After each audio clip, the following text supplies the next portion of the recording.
Hello दोस्तों, इंलैंड vessel IB act 1 of 1917 के तहत जो एग्ज़ाम पे जाता है मेरा दोस्त, मेरे साथियों, मेरे भाइयों, उनका लिए दादा चौधरी का यूट्यूब चैनल में स्वागत है। seafareribexam.in वह यूट्यूब चैनल इसलिए मैं चालू किया ताकि कोई भी जो पूरा ऑल इंडिया का जितना मेरा इंलैंड वेसल में काम करता है, जो साथियों, इनका क्लास करने का ज़रूरत नहीं है। क्लास करने का ज़रूरत नहीं है। और जो क्वेश्चन है, जो क्वेश्चन का तरीका है, जो एग्जामिनर का क्वेश्चन करने का तरीका, एग्ज़ाम लेने का तरीका है, इंलैंड वेसल का जो एग्ज़ाम है, जो ग्रीजर से ऑयलर ग्रीजर का काम करता है छोटा छोटा वेसल में, जो लोग कोई बंदरगाहों में, पोर्ट्स में, एफजी वेसल में, कोई कोस्टल वेसल में, कोई टैंकर में काम कर रहा है, या तो बार्ज में भी बड़े बड़े जगह पे जो काम करता है, सप्लाई वेसल में काम करता है, उनका लिए छुट्टी मिलता है, क्लास करने का भी मौका मिलता है। साथियों, उनको कुछ प्रॉब्लम नहीं है, वो कैसे भी करके कहाँ से भी छुट्टी मिलता है, वो लोग क्लास कर लेते हैं। लेकिन जो मेरा साथियों, मेरा भाइयों, छोटा छोटा लॉन्च में है, बार्ज में है, जिनका अगर छुट्टी लेके क्लास करने को जाता है तो खाने पीने का वांदा हो जाएगा, बहुत कम पेमेंट में काम करता है, तो उनका लिए उनको क्लास में जाने का ज़रूरत नहीं है। हमारा वीडियो इसलिए मैं शुरू किया। अब लाइक कीजिए, शेयर कीजिए, सब्सक्राइब करके रखिए। कहाँ पे भी आप हो, अगर सेकंड क्लास ड्राइवर का एग्ज़ाम में जाता है, अगर आप फर्स्ट क्लास का एग्ज़ाम में जाता है, अगर आप इंजीनियर आईवी का एग्ज़ाम में भी जाता होगा, भले रिटिन हो या वाइवा, कौन सा भी एग्ज़ाम हो, तो कोई एग्ज़ाम का लिए जो क्वेश्चन करने का जो तरीका है, बहुत 40-50 एग्जामिनर का जो क्वेश्चन करने का तरीका है, एग्ज़ाम लेने का जो तरीका है, वो मैं कलेक्शन करके रखा है। और वो आस्ते आस्ते मैं वीडियो में देते रहेंगे, पोस्ट करते रहेगा। तो आप लोग एक लाइक तो ज़रूर बनता है, लाइक करना, कि मुझे उत्साह मिले, प्रेरणा मिले। मैं खुद मुंबई पोर्ट ट्रस्ट का एक्स इंजीनियर है, 31 साल नौकरी किया है, 30-31 साल उधर नौकरी किया है, सर्विस किया है। आफ्टर रिटायरमेंट में मेरा जो अनुभव, मेरा जो एक्सपीरियंस है, आपको छोटा छोटा लॉन्च से लेकर, ट्रॉलर से लेकर गवर्नमेंट सर्विस तक, जो गवर्नमेंट सर्विस में कैसा रहना चाहिए, कैसा काम करना चाहिए, कैसा तरीका क्या है, क्योंकि आप प्राइवेट कंपनी में कैसा भी करके 2 दिन बोला तो 4 दिन नहीं जाएगा, तभी भी चलता है। लेकिन गवर्नमेंट सर्विस में कुछ रूल रेगुलेशन होता है, वो रेगुलेशन का अंदर में आपको चलना पड़ता है। और कुछ रूल रेगुलेशन जो है वो बुक में लिखा नहीं होता है, अनुभव से मिलता है, एक्सपीरियंस से मिलता है। और कोई एक्सपीरियंस से मैं आप लोग से शेयर करता है, और मेरा जो अनुभव है, मेरा जो एक्सपीरियंस है, जो क्वेश्चन मैं कलेक्शन किया है एग्ज़ाम का एग्ज़ाम लेते हुए जो क्वेश्चन मैं कलेक्शन किया है वो क्वेश्चन का आंसर का साथ में वो क्वेश्चन आप लोग से मैं शेयर कर रहा है। तो आप शेयर कीजिए। कभी भी आपको कुछ प्रॉब्लम हुआ तो मुझे फ़ोन कीजिए या तो मुझे व्हाट्सएप में दीजिए।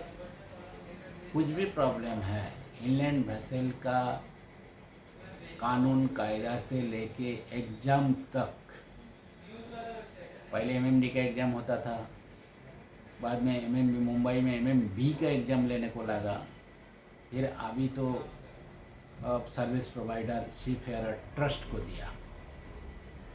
जो सीफेयर ट्रस्ट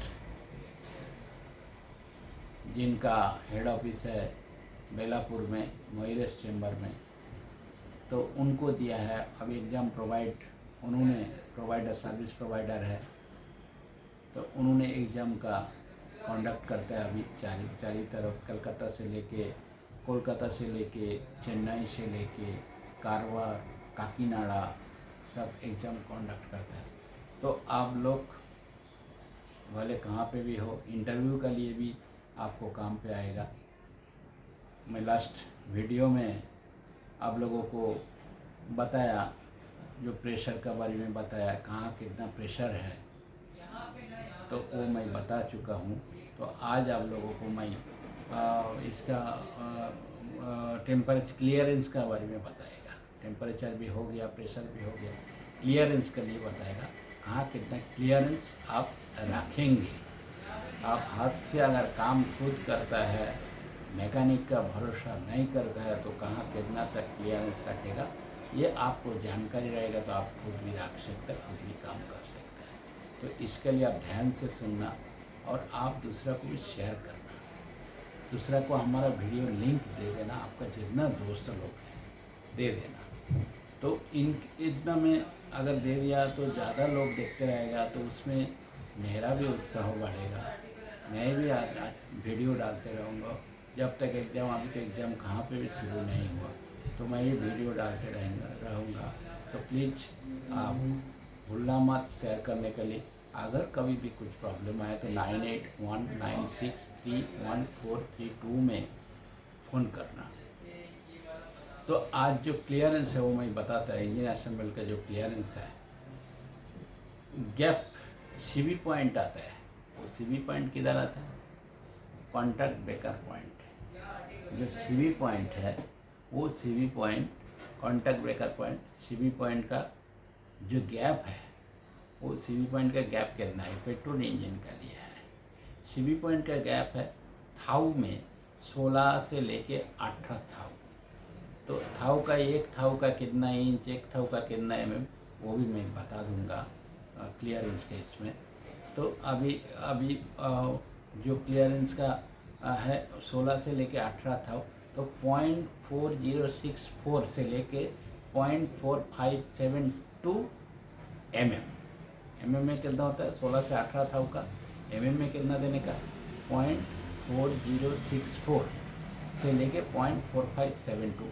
0.45 बोला तो चलेगा, 0.40 बोलेगा तो चलेगा, मतलब 0.40 से लेके 0.6445। बाद में सेगमेंट पॉइंट, सीबी पॉइंट एक आता है, सेगमेंट पॉइंट आता है। अभी सेगमेंट पॉइंट जो है, वो सेगमेंट पॉइंट का जो गैप है वो कितना है? 1 से 2 था, 0.0254। तो एक से 2 था बोला तो पॉइंट एमएम में कितना होता है? 0.0254 से लेके 0.0508 एमएम में, ये होता है एमएम में। उसके बाद स्पार्किंग प्लग है, उसको जो गैप आता है छोटा, देखो स्पार्किंग प्लग का, आप कभी भी स्पार्किंग प्लग अगर देखा होगा, खोला होगा, पेट्रोल इंजन का खोल के रखा होगा, सफ़ेद वाला देखो स्पार्किंग प्लग आता है, अगर खोला होगा तो आप कभी भी देखा होगा, और उसमें आपको मालूम नहीं पड़ेगा जो स्पार्किंग प्लग का जो गैप है वो गैप कितना है। तो स्पार्किंग प्लग का जो गैप है उसका 22 से 25 था, 22 से 25 था। अपनी जो हैक्सो ब्लेड का है वो ब्लेड का जैसा आएगा तो घुस जाएगा। वो 22 से 25 था, उसका पार्किंग फैक्टर क्या है। और एमएम में अगर आपको बोलना है, क्योंकि ये थाउ जो है ये है ब्रिटिश सिस्टम में और मैट्रिक सिस्टम में एमएम है, मिलीमीटर। एमएम में जो है वो 0.55 बोलेगा चलेगा, या तो 0.56 बोलेगा तो चलेगा। 0.55 से लेके 0.6, 0.55 से लेके 0.6 उसका एमएम में। उसके बाद कास्ट आयरन पिस्टन जो है, पेट्रोलियम जो कास्ट आयरन का जो पिस्टन है उसको जो स्काट क्लियरेंस है, स्काट क्लियरेंस का जो उसको गैप है कास्ट आयरन पिस्टन का स्काट क्लियरेंस कितना रहता है, वो 1 से 2 था स्काट क्लियरेंस। और 0.0254 से लेके 0.05 एमएम। उसके बाद एल्युमिनियम अगर पिस्टन का जो टाइप कौन सा मेटल का आता है, ये कास्ट आयरन का भी आता है और एक एल्युमिनियम एलॉय का भी पिस्टन आता है। देखिए एल्युमिनियम का जैसा आता है वो पिस्टन, छोटे छोटे पिस्टन आता है, वो एल्युमिनियम एलॉय का। तो एल्युमिनियम एलॉय का जो पिस्टन है उसका जो है स्कट क्लियरेंस कितना है, एलॉय पिस्टन का 2 से लेके 4 था, 2 से लेके 4 था। और 0.0508 0.05 से लेके 0.1 एमएम, 0.05 से लेके 0.1 एमएम।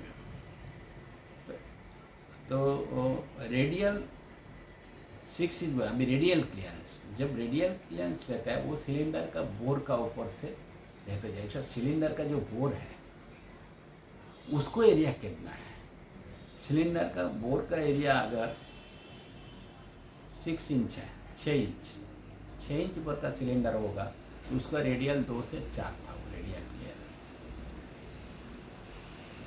वो पिस्टन का जब क्लियरेंस आएगा पिस्टन रिंग का, कभी रेडियल क्लियरेंस, स्टार्ट क्लियरेंस, बाट क्लियरेंस, ये सब आ जाएगा। उस जब वो रिंग का इसमें जाएगा, जब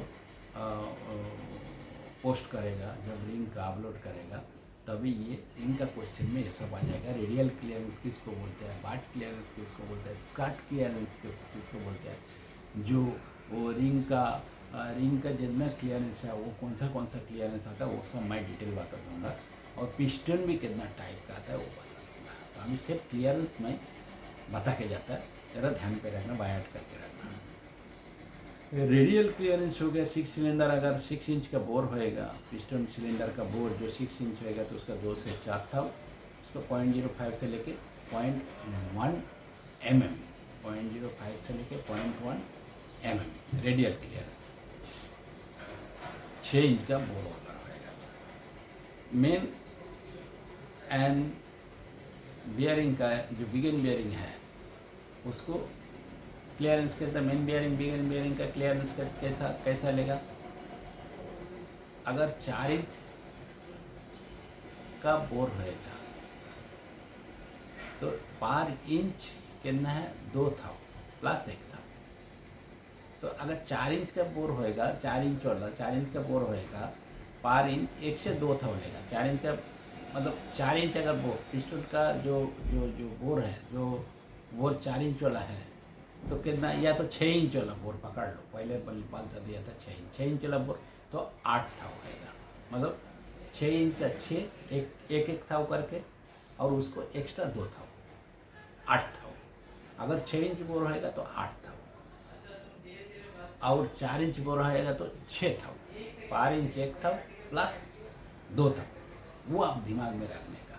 जो इसका जो डायमीटर जो है, मेन डायमीटर का आप माप करके ले देगा जब आप बियरिंग का क्लियरेंस देने जा रहे हैं।